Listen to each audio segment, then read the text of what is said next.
Do you ever notice that the deeper you think, the more alone you feel? That the more clearly you understand the world, the less anyone seems willing to hear you out? You're not imagining it. Societies have always been wary of people who think deeply, not because those people are mistaken, but because they notice things others would rather not face. History backs this up. Socrates, Nietzsche, Galileo, Tesla, brilliant people who were mocked, silenced, or overlooked. It wasn't a lack of intelligence that did it. It was the discomfort they caused in others. Schopenhauer, one of philosophy's bluntest voices, argued that intelligence works almost like a curse. It cuts you off from the people around you precisely because you see too clearly. So why does this keep happening? Why do societies push back against people who think differently? The roots go deep into human psychology. Consider this. Standing next to someone physically stronger than you doesn't usually make you feel weak. It tends to inspire admiration. Meeting someone wealthier might spark envy, but rarely feels like a personal attack. Yet something different happens when you're around someone intellectually sharper than you. Psychologists describe this as a kind of mirror effect. A deep thinker doesn't just bring new ideas to the table, they inadvertently reflect back the gaps in everyone else's thinking.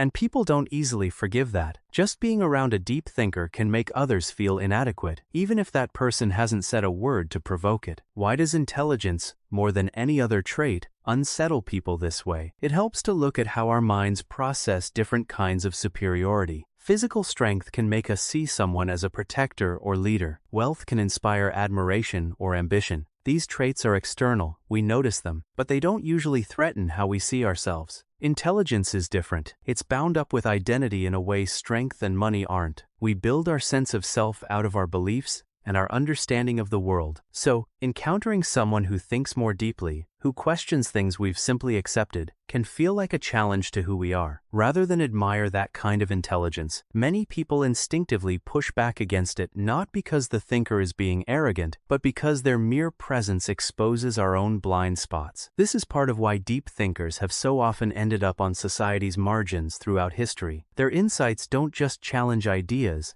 they challenge egos, and people will go to great lengths to shield their egos from that kind of discomfort. Think about your own life. Have you ever brought up something layered or complex in a casual chat and gotten nothing but blank looks or awkward silence? Have you noticed how quickly conversations veer back towards small talk once they start going somewhere deeper? That's not random, it's a defense mechanism. Faced with a deep thinker, many people's minds shift into self-protection. Instead of curiosity, they resist. Instead of engaging, they check out. This is a big reason intellectuals and visionaries so often end up isolated, not because they chose solitude, but because the people around them create distance. Interestingly, research suggests that in social settings, confidence tends to be rewarded more than actual intelligence. We gravitate toward people who sound certain, even if what they're saying is shallow. That's why confident but simplistic voices often gain more influence than careful, nuanced thinkers. History is full of this pattern. Populists, motivational speakers, and viral personalities thrive by telling people what they already want to hear, while those who question popular beliefs struggle to build a following. That's the paradox. The harder someone chases truth, the more disconnected from the crowd they tend to become. The mirror effect doesn't just expose the limits of a given society, it explains why societies resist change to begin with. Is there actual evidence that people fear intelligence at a biological level? It turns out neuroscience supports the idea. Research shows that when people sense they're intellectually outmatched, the amygdala, the brain's fear and threat detection center, lights up. In other words, encountering deep thinking doesn't just feel uncomfortable, it can trigger something close to a survival response, similar to facing physical danger. Why would intelligence set off the same alarm bells as an actual threat? The explanation traces back to how human brains evolved. For most of our history, survival hinged less on raw intelligence and more on staying accepted within the group. Our ancestors lived in tribes where social belonging equaled safety. Being cast out could be a death sentence. As a result, our brains are wired to prioritize social acceptance over intellectual achievement. When a highly intelligent person enters a group, they can unintentionally upset the existing social balance, challenging assumptions and norms without meaning to. This can trigger a defensive reaction, as though the group were facing a rival rather than just a thoughtful individual. That's a major reason deep thinkers so often feel like outsiders, not because they lack social skills, but because standing out clashes with a world that rewards blending in. A 2021 Stanford study found something notable. How threatening people perceive an intellectual to be depends heavily on context. One-on-one, people tend to feel less threatened by someone highly intelligent, but in group settings, that threat response spikes. The reason seems to be status in groups. People care more about how they're perceived relative to others. If someone feels outshone, they're more likely to try to exclude or undercut the person threatening their standing. That's why deep thinkers often find real connection in one-on-one settings but struggle in larger social environments. Psychologists point to several cognitive biases that help explain the resistance to intelligence. The Dunning-Kruger effect: people with less ability often overestimate their own competence, while genuinely capable people tend to underestimate theirs. This mismatch creates friction, since those who know the least are often the quickest to dismiss those who know more. Status quo bias: our brains favor familiar ideas over new and complicated ones. Intelligence tends to introduce disruptive, unfamiliar thinking, which people instinctively resist. The backfire effect: when confronted with evidence that contradicts their beliefs, people frequently dig in rather than reconsider. Deep thinkers run into this constantly when they raise challenging ideas. Social media has only amplified all of this. Algorithms optimize for engagement, not depth, so provocative or emotional content spreads far faster than careful reasoning. The content that goes viral tends to be simple and catchy, sometimes at the cost of accuracy, and it's genuinely hard to compress nuanced thinking into something that performs well online. The result is a culture that increasingly favors entertainment over genuine insight, making broad acceptance even harder for deep thinkers to find. So what does all this mean? The resistance to intelligence isn't purely social, it's biological, psychological, and cultural, all at once, baked into human nature, reinforced by group dynamics, and amplified by modern technology. That doesn't mean deep thinkers should stop voicing their ideas, but it does mean understanding the forces working against them.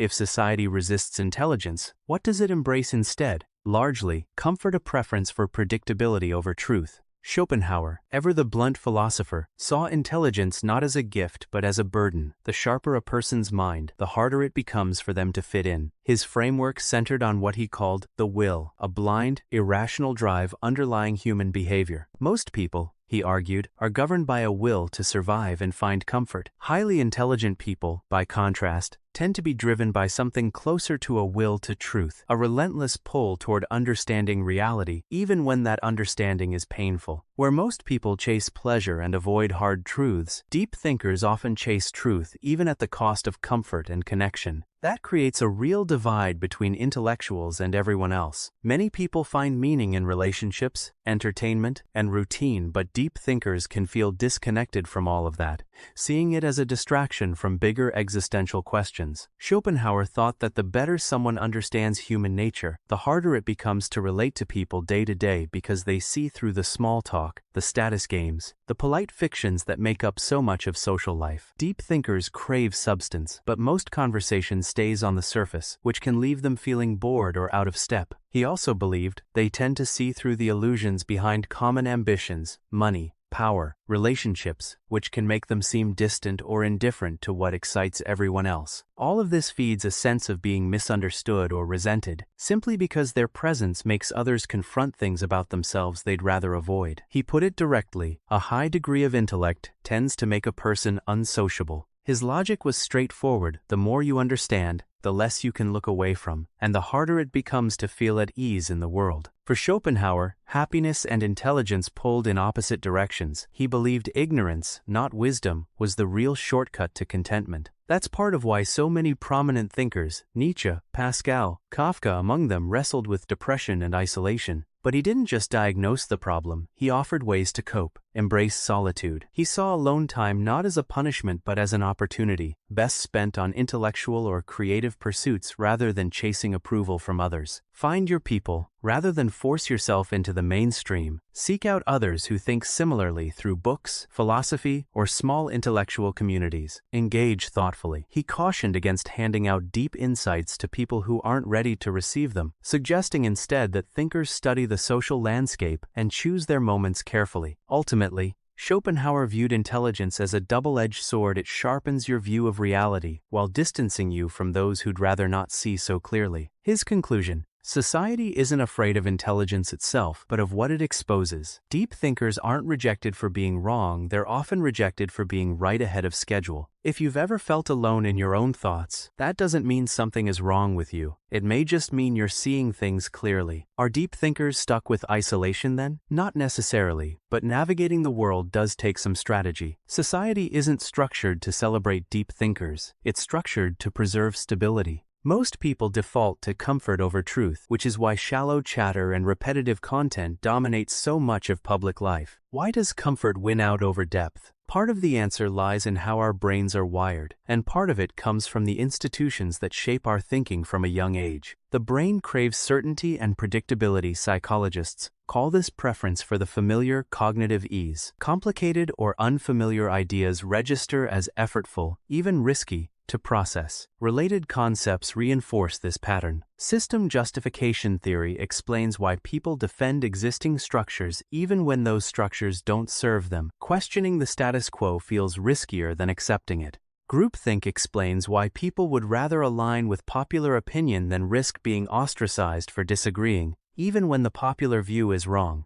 This bias toward comfort over complexity helps explain why intellectuals and scientists so often struggle for mainstream recognition, especially in their own lifetimes. Look at who gets attention online today. It's rarely the most rigorous thinkers, but rather those who can package complex ideas into short, digestible, emotionally resonant content. Careful arguments take time to land. Viral content is immediate and easy to consume. Algorithms reward outrage and humor over rational discussion, and echo chambers form, feeding people only the views that already match their own, making them more resistant to different perspectives. In that environment, deep thinkers who push against popular narratives often get ignored, misread, or attacked outright. This pattern isn't confined to the internet, it starts in schools and workplaces. Education systems claim to prize intelligence but often reward compliance instead. Students who repeat information back do well, while those who push back on authority get labeled troublemakers. In the workplace, advancement often goes to people who fit the existing culture rather than those with the sharpest or most original ideas. Leaders who make bold, well-reasoned but unpopular calls frequently lose out to those who simply tell people what they want to hear. That's part of why so many celebrated historical thinkers were treated as outsiders in their own time. Their ideas were seen as disruptive before they were recognized as valuable. A few examples make the pattern clear. Galileo was imprisoned for his discoveries, yet we now celebrate him as a scientific pioneer. Van Gogh died penniless, and his paintings now sell for millions. Tesla transformed how we use energy but lived and died in obscurity and poverty. Society tends not to embrace intelligence while it's still disruptive only in hindsight, once it no longer threatens anything. If you've ever felt out of step for thinking too deeply, you're in good company. Many of history's most brilliant minds weren't celebrated in their own time. They were mocked, punished, or simply dismissed because their ideas felt too dangerous or too far ahead of what society was ready to accept. Socrates spent his life pushing people to question their assumptions and think for themselves, and was ultimately put on trial and executed for it, ostensibly for corrupting the youth. His real offense was encouraging independent thought. Rather than flee his sentence, he accepted death, reportedly saying that an unexamined life isn't worth living, a stark reminder that societies can punish those who challenge their foundations. Galileo's crime was proving the Earth orbits the Sun, upending centuries of religious doctrine. The Church, invested in controlling knowledge, branded him a heretic and forced him to recant under threat, then kept him under house arrest for the rest of his life, with his work banned for generations. Even objectively true discoveries get suppressed when they threaten existing power. Nietzsche's ideas that conventional morality was flawed and that real strength meant defining your own values were considered too extreme for his era. He was largely dismissed as unstable, his work misunderstood in his lifetime. Today, his philosophy shapes psychology, literature, and existentialist thought, proof that rejection in the present doesn't preclude influence later on. Tesla envisioned free, wireless energy for everyone, but that vision threatened the financial interests of people like Edison and J.P. Morgan, who profited from the existing system. His ideas were sidelined, and he died broke and largely forgotten. Even as others built empires on innovations, he pioneered a clear case of business savvy outshining visionary thinking in the short term. Alan Turing's code-breaking work helped win World War II and laid groundwork for modern computing, yet he was persecuted for being gay, chemically castrated in the 1950s, and died by suicide at 41. Only decades later has he been widely honored, a stark example of a society failing someone despite enormous contributions. Hypatia of Alexandria, one of the few prominent female thinkers of the ancient world, taught mathematics and rational inquiry in a male-dominated intellectual culture, which put her at odds with religious authorities. She was murdered by a religious mob in 415 AD, a brutal illustration of how intellectual progress can provoke violent backlash. Each of these figures shared a common thread. They were ahead of their time, punished or dismissed while alive, only for their ideas to become foundational later. Society doesn't fear intelligence itself so much as what it represents change.